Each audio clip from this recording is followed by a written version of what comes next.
Good morning, everyone. Today we are going to present about three topics consists of connection with family and friends, food etiquette, and education and schooling of the United States of America.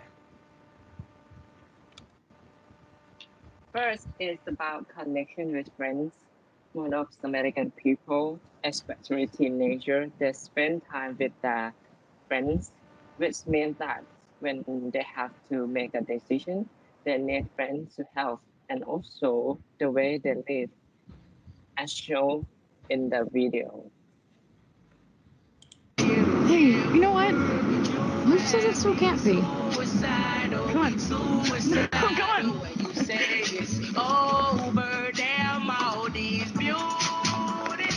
This just in, S&B committing a crime of fashion. Who doesn't love a five-finger discount, especially if one of those fingers is the middle one? Where are my clothes? Everyone knows you can't choose your family, but you can choose your friends. And in a world ruled by bloodlines and bank accounts, it pays to have a pal. One, two, three. They only wanna do you dirt. They'll have you suicidal. They say it's over. Now we're fussing and now. As much as a BFF can make you go WTF, there's no denying we'd all be a little less rich without them. And Serena and Blair, they do besties better than anyone. You're way too beautiful, girl. That's why it'll never work. No, that's not a tear in my eye. It's just allergies. Without you, I'm nothing. Gossip Girl. As you can see in the video, for American people, friends is about everything that can affect their life. Uh, like a saying that if you have a good friends, they can lead you to the good things. On the other hand, if you have a bad friends, they can lead you to bad things. Next topic is about connection with family. Hey, you know what? American people, they treat their family like a counselor. They talk to each other, but not everything like friends, but they still respect our family. Let's see in the video. You make a fool of the presenter, then you start a brawl. I mean, what's next, Serena? Girls Gone Wild? Serena Vanderwoodson wants to work for the Junior League and have 2 children? It's a society ball, Serena. You have to represent yourself well. How is it representing myself well if it's all lies? What happened to you between our talking now? I did this because I knew how important it was for you and Grandma, and you said that if I did it, I could be myself. You don't really want that, do you? Well, it's not entirely true. All you care about when people look at me is what they think of you. How am I supposed to accept myself if my own mother doesn't accept me? Oh, honey, of course I accept you. No. No, you don't. But let me tell you something. If I ever do have those 2 children, I would never do this to them. I would accept them for who they are, including who they date, no matter what. And I'd make sure they damn well know it.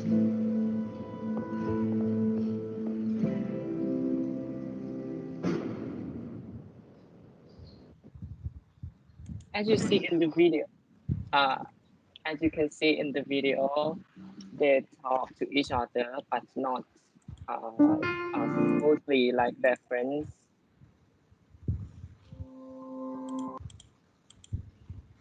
Next topic is about American food etiquette. First, we are going to talk about dress code.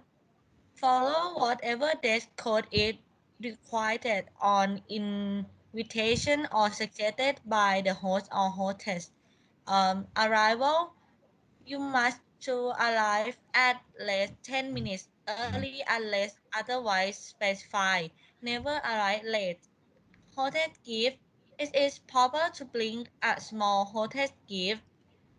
The gift is such as flowers, candy, wine, or dessert. Sitting at a dinner party, wait for the host or hostess sit down before taking your seat. If the host or hostess asks you to sit, then you can do.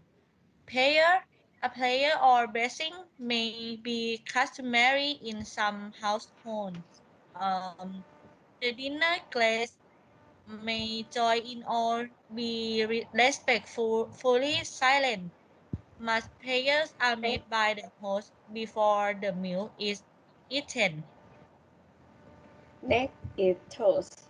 Sometimes a toast is offered instead of a prayer.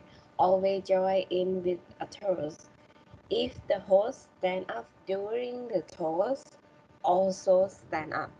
When end of dinner, serving tea or coffee signify that the formal part of the evening is over. Guests may now feel free to leave or linger if the host or hostess encourage them to do so. Thank you note after a formal dinner party. A thank you note should be sent to the hostess. Depending on how well you know your host, a telephone call is also acceptable. And proper tipping etiquette in a restaurant. As and leave a tip, tips can vary from 15% to 20%. Let's see in the video.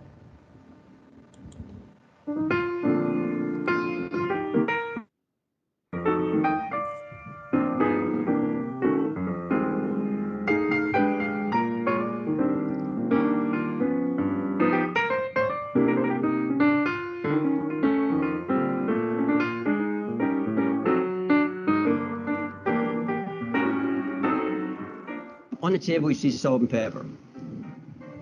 You don't want to use that until you taste your food. It's very, very important to you. Taste the food first. If it needs it, then use the salt and pepper. Never, never go for the salt and pepper before you taste the food.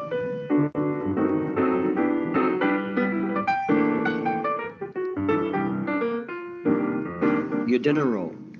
Right way, wrong way. Wrong way. Slicing like so, and putting your butter like so, like so. You made like so, no wrong. Again, wrong. Right way. Take your roll, small bites. Take your butter, small bites. Never, ever cut that roll in half and eat it like so. That tells a lot, believe me.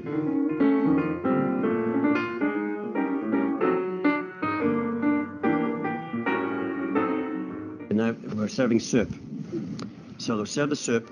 Now all food will be served to the left. Water, wine, alcohol will be served to the right. So you'll pick up a soup spoon, taste it away from you, okay? Away, not like so.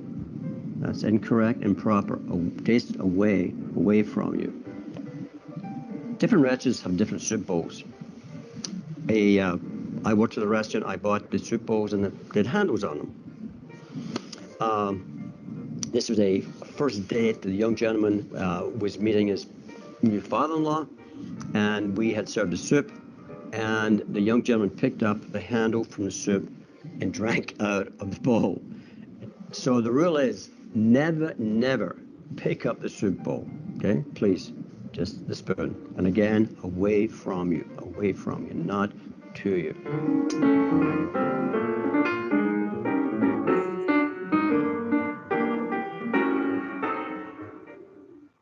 In fine dining, you have course after course after course. In the beginning, the chef will serve you a amuse-bouche, which is to excite the palate. It's only a very small dish, and you can use. Normally, we'll serve a small cocktail fork. It may be, or I made a demi-tasse spoon, or it may be served in a shooter glass, and it's just like a shooter, just shoot it down, okay? And then halfway through the course, in between, say, after the salad and before you get your entree, tiramisu, which is a sorbet. It may be a lemon sorbet, raspberry sorbet. That cleanses one's palate.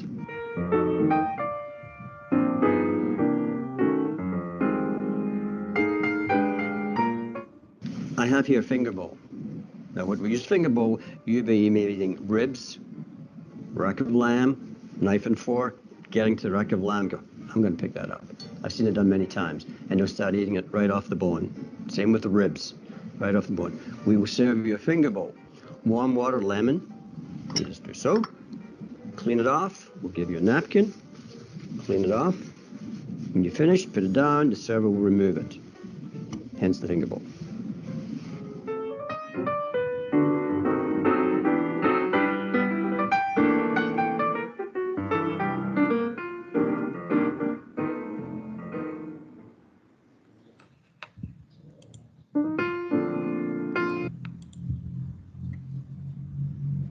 Next topic is education and schooling in the United States America. Good morning, Jan. Good morning, Pornchita. Do you know about school in America? Yes, I know. Can you explain to everyone? Okay, I will explain by video clip. Are you ready? Yes, let it go!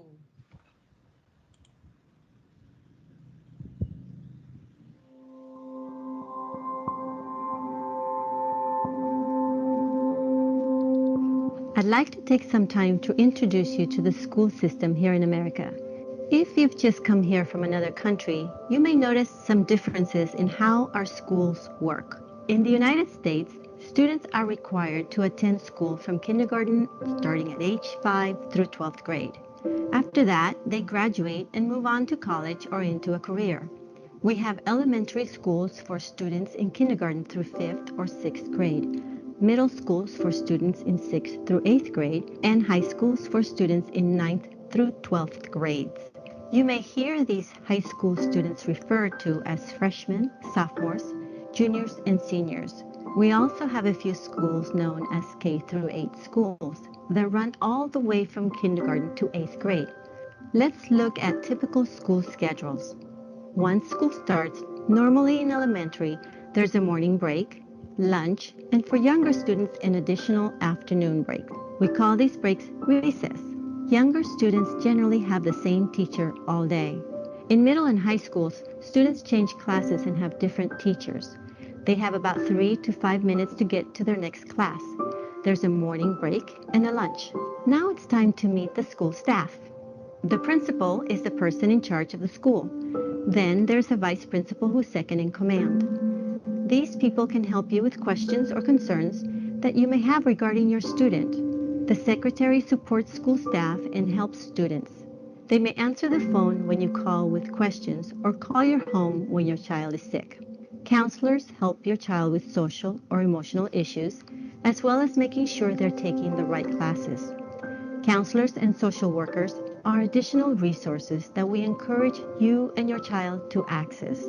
Teachers teach classes and grade your students. English Language Development, or ELD teachers, are teachers who specialize in teaching English to English learners in the area of reading, writing, and speaking.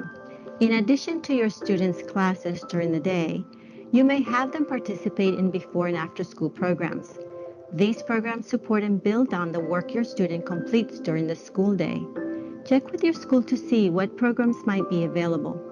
Your child may also participate in after-school activities, ranging from sports to academic clubs.